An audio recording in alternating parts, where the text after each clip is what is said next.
Donc, nous pouvons donc dire que la dominance typique, donc on va prendre grand T, l'allèle dominant responsable du phénotype corolle typique.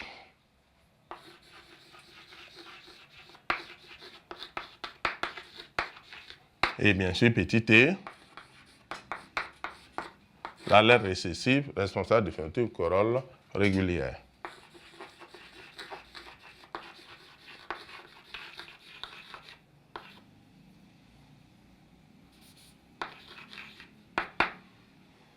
Ensuite, pour le caractère, couleur de corolle,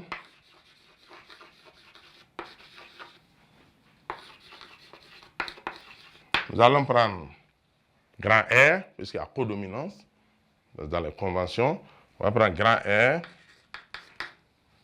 pour rouge, simplement. Corolle rouge.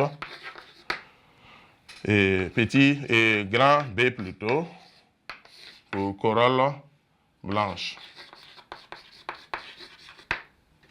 Donc, grand R pour corolle rouge, et grand B pour corolle blanche, puisqu'il n'y a pas de codominance et il n'y a pas de dominance. Maintenant, j'avais dit ça dans le cas du monohybridisme, j'insiste sur ça. Dans ce cas, il n'y a pas d'allèle pour le phénotype intermédiaire. Il n'y en a pas.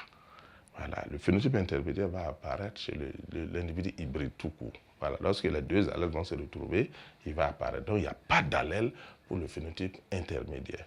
Voilà, donc on a des allèles pour corolle rouge, on a un allèle grand R pour corolle rouge, grand B pour corolle blanche, c'est tout. Voilà, pas d'allèle pour le phénotype intermédiaire. Donc, on va ensuite passer au deuxième croisement.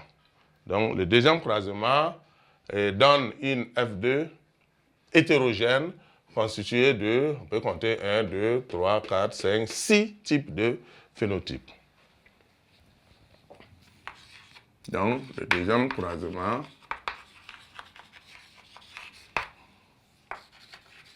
donne une descendance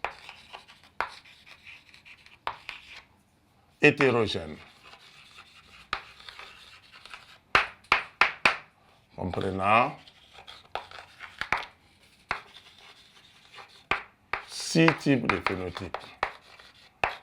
Donc, on va calculer, bien sûr, les proportions. Donc, calculons les proportions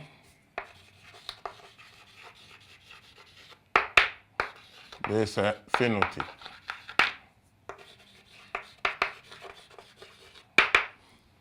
Donc, je vois qu'il y a corolle typique rouge. Donc, on va prendre grand T, grand R. Donc, il y a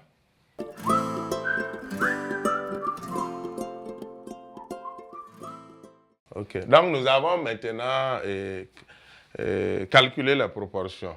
Donc, nous avons trouvé les proportions. Donc, corolle typique rouge, nous avons donc 189 multiplié par 100 divisé par un total de 997. On a trouvé 18,95%.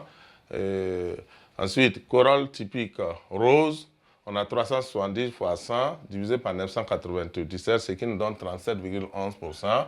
Corolle typique blanche, on a 187 fois 100 divisé par 997, ce qui nous donne 18,75%. Et corolle régulière rouge, on a 62 fois 100 divisé par 997, ce qui nous donne 6,22%.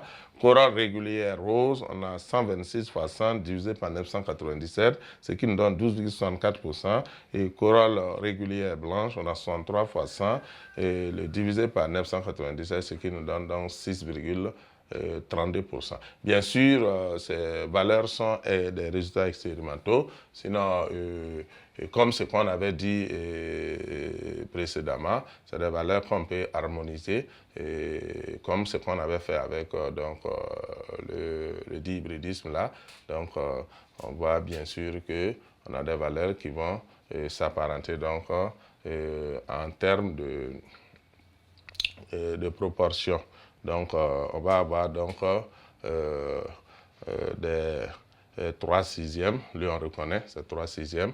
Voilà, on va obtenir donc, bien sûr, d'autres qui vont s'apparenter donc à 1 sixième. Et plutôt, je dis 1 sixième.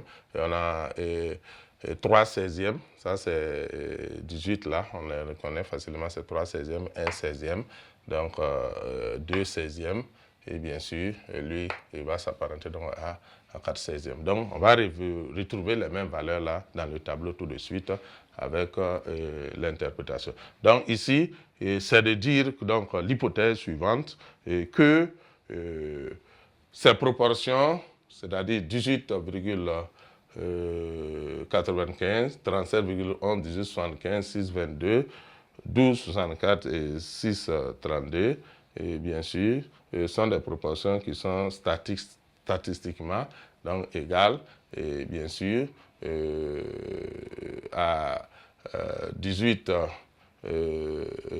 sinon 19,25, 37,25, 19,25, 6,25, et puis 12,25, et bien sûr 6,25, qui sont des proportions statistiquement donc, égales à ça, qui sont des proportions attendues dans une F2 de dihybridisme à gène autosomo indépendant, donc avec dominance pour un caractère et codominance pour l'autre caractère. Donc ça, c'est statistiquement.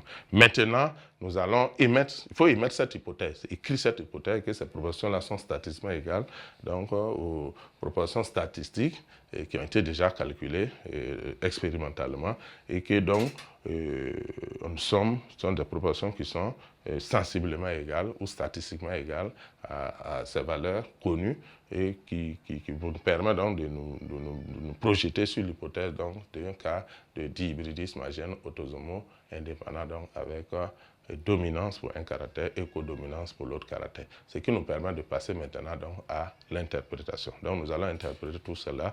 Donc nous allons passer donc à la deuxième phase de l'exercice, la correction de l'exercice qui est l'interprétation. Donc nous allons interpréter tout cela. Voilà, merci.